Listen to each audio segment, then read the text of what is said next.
شبت، كزبره، بصل، توم. تمام. كل ده بيتشوح. هننزل بالطماطم اللي احنا قطعناها وصلصه. هنحط الصلصه برضو.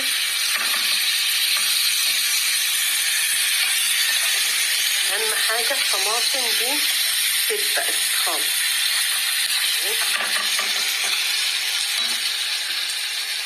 خلاص كده. ننزل بالملح.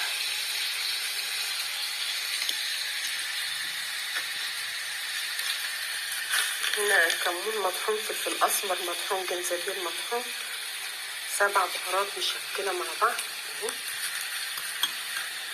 طبعا حطينا حته سمنه وحته شويه زيت. هننزل بالصلصه دي ونرجع تاني.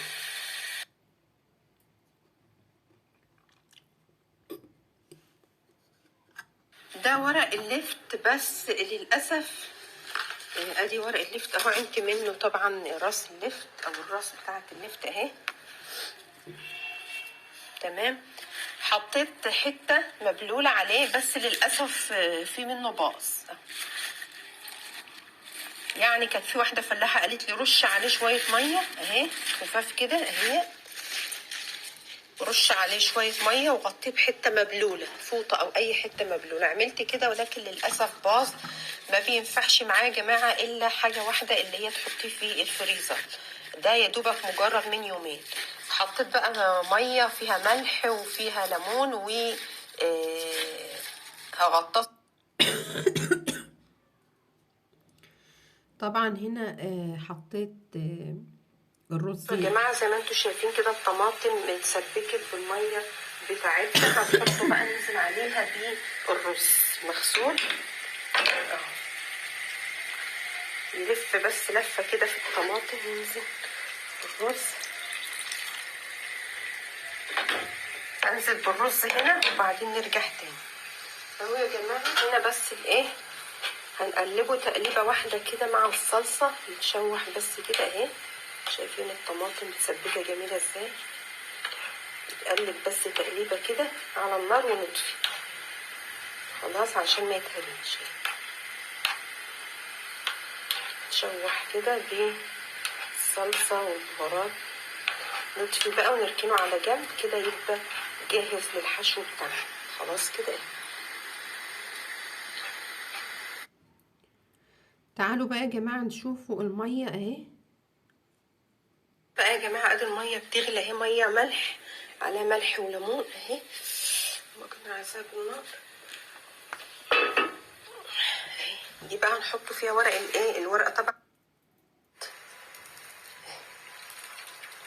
نطلع بقى على طول كده عشان الميه بتغلي كده. هنطفي على الميه اهي، ما تغيبهوش عشان هو صابح. انا لسه شاريان بارق من يومين كده اهي، فما تخليهوش يغيب في الميه، يقعد فتره طويله في الميه عشان هيبوظ او هيتهري بمعنى اصح. ادي شرايح الليمون، الملح طبعا اهي. هخلص بقى بقيه الكميه. لو انت بقى عايزه تحافظي عليه ما يصفرش، بتاخديه بتغسليه وتنشفيه طبعا بميه وملح وليمون وخل، وبعدين تضغطيه في اكياس في الفريزر. تعالوا بقى نشوفوا هنا حطينا ايه. بصوا يا جماعه، احسن حاجه بالنسبه للحشو اللي انت تحشي فيها هي الالمونيا. هنحطه بقى هنا سواء شرايح من بصل، شرايح من توم، عايزه جزر ماشي. وهنحطه بقى العروق دي تحت عشان تعمل طبقه عازله ما تلزقش في الحله. تمام.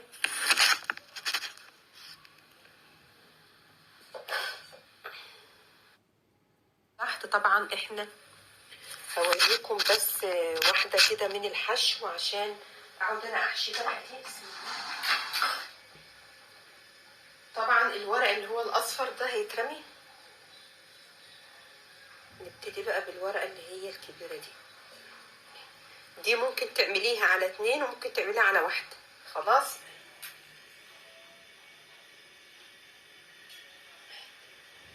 في بياخد دي على 2 كده، بيعملها صباعين يعني اهي، وفي بيعملها صوبع. تمام، على حسب بقى ما انت متعوده.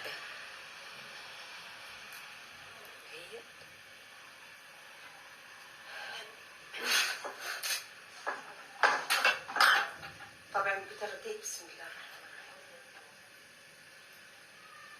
شويه رز بالخلطه اهي، طريقه سهله خالص، وبتقفلي عليها الصوبع. هي بس الرز بالنسبه لي سخن شويه.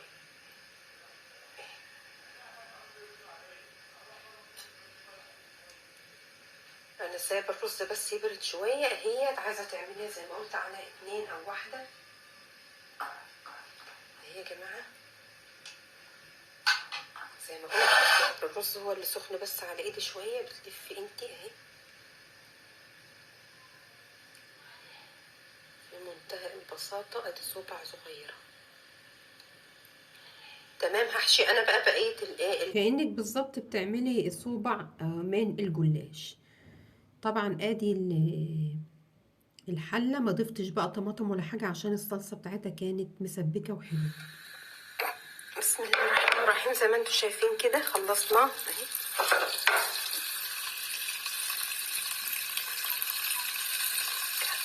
عمل حوالي 3 صفوف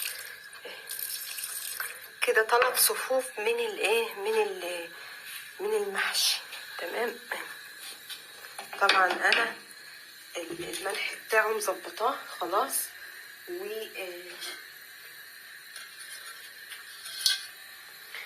طبعا السمنه بتاعته مظبوطه. الميه بتاعته شايفين يا دوبك مغطيه الصوابع.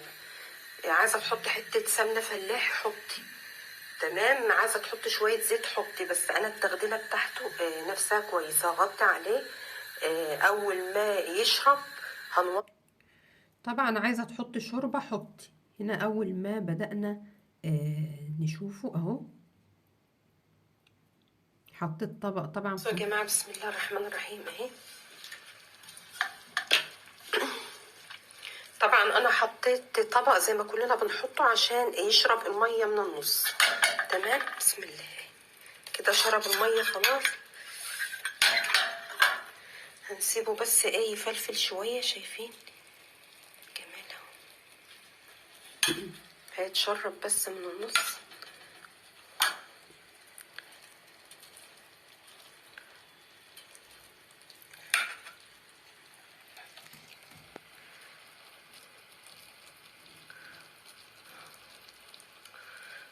لو حاسين ان الميه بتاعته يعني كتيره شويه هنوربه بس شويه كده. شايفين الجمال. طبعا سخن مولع.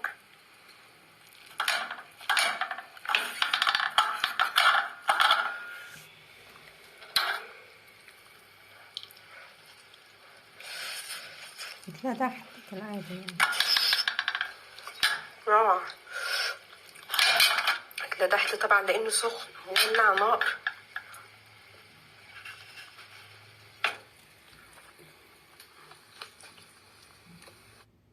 ورق اصفر وورق اخضر. طبعا كمان نسيت انا اوريكم اللفت، راس اللفت اللي انا كنت محدقاه بالعروق. العروق برضك بتاعه اللفت ما رميتهاش، انا بحبها ومفيده جدا لضربات القلب. دي من اكلات اجمل اكلات الشتاء.